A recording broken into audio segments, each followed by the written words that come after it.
That guy Maddmix chhim. What's up, bro? The subscribers are asking, man. What are you talking about? They're asking for the 21 mix template. I don't know if I can do that. Might get some copyright issues, man. For the culture. When can you drop down? If you give us a template, I'm gonna go check with my wife, and I can head down like right now. Okay, let's do it. You gonna give us a template? Yes, sir. Ooh! So I just got to go for Maddx, just got to go for my wife. I will catch you in Atlanta.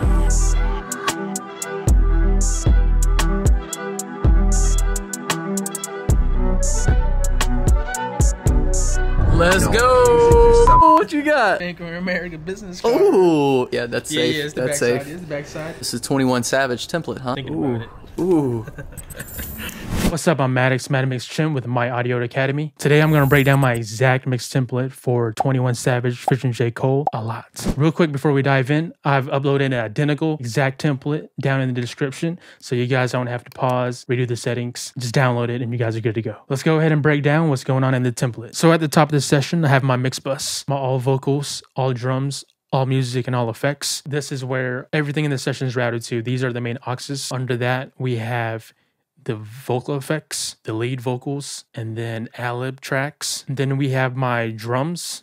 And then going down, we have high-end perks, vocal samples, and the synths. And that's pretty much it in the template. So in my all effects, I kind of just have the reverbs and delays that I use. I'm not doing anything too crazy. I'm just using some reverb, some Slate plugins. He has really good stuff for reverb, vintage verb, Echo Boy. And then this is my parallel aux for my vocals. I'm using a CLA 76 with a limiter.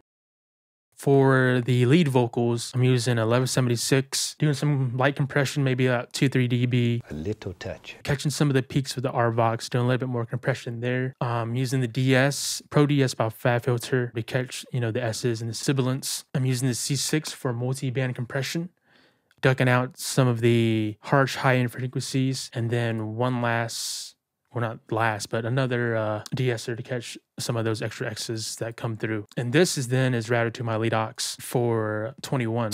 And this is the main vocal aux. So the plugins that I just went through, they're pretty much just my cleanup plugins. And this is where I do a little bit more of the processing on the vocals. So I'm doing, Pro Q2, rolling off some low end, shoving it a little bit, MC404 for some dynamic EQ.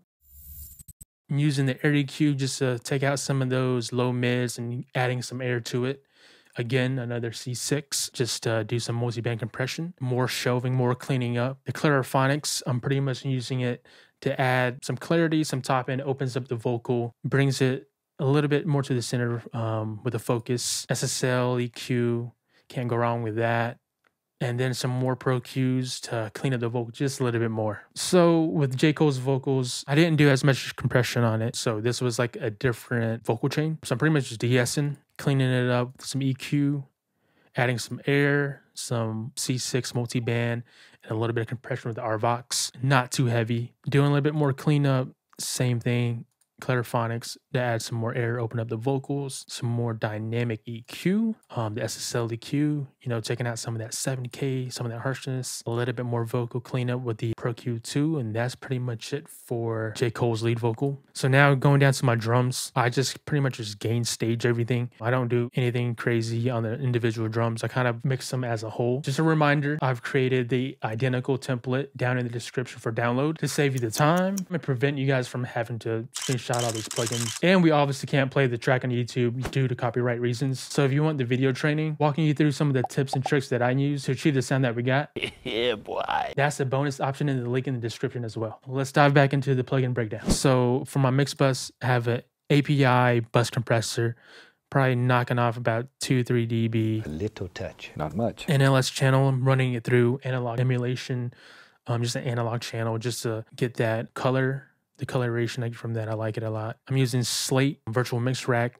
Again, analog channels, just running it through, and this high lift and low lift, just for some of that low end. Running it through a Neve pre, which kind of brings the drums a little bit more to the center and focuses it. And my last plugin is the saturation. I'm using this on the black box, and this really brings the drums forward into life. Going down the session, I have, you know, my high-end perks are just routed here. I don't really do too much for those because it's just hi-hats. You can brighten them, but I don't really do that because usually hi-hats come in pretty good. So I pretty much just adding a doubler just to spreading them out in the mix a little bit more. And these are samples for synths and everything. I pretty much do the same processing. I like to create space in the mix. So I do that by applying doublers and spreaders. And then I just have a tube tech just to kind of just glue everything together at the end. All right, so back to the top of the session, we have my main auxes. So everything below these main auxes are being routed here. So my vocals, lo-fi, is bringing down the bit depth. It brings the vocal in and it focuses it a little bit more, and just a little bit of compression just to finalize the vocal. Drums, same thing, doing the lo-fi. And this is just an automated EQ for like a beat filter. And then the mix bus. So we have the Isotope 7. You know, I'm doing some EQ using the exciter, the dynamic section, and the imager. Clariphonics, I'm just opening up the mix just a little bit with that. For this, I'm using the stereo width on the Brainworks V3 EQ. And then this one, you can switch it out with other limiters, but